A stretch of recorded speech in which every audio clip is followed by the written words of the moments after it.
Haha, Anda mencari peluang perniagaan yang menguntungkan dengan kos yang rendah dan pulangan yang pantas?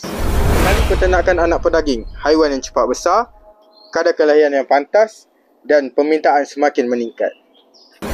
Siapa sangka di sebalik telinga panjang dan mata bulat si Arnab tersembunyi satu peluang emas. Penternakan Arnab bukan sekadar ternak haiwan, ini peluang perniagaan yang makin mendapat tempat.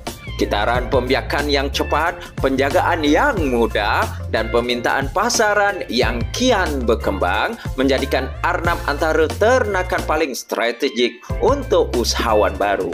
Tak perlu tanah berhektar, tak perlu modal berjuta, hanya ilmu, semangat dan tindakan yang pertama.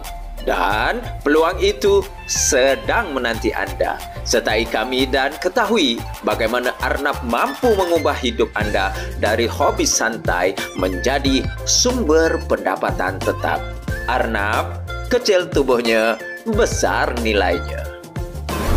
Muhammad Zul Mifwa, salah seorang peserta yang datang untuk kursus peternakan anak di Dengke. Alhamdulillah hari ini saya dapat belajar secara teori dan praktikal. Dan amat baik dah bagus dan jelas lah. Penerangan daripada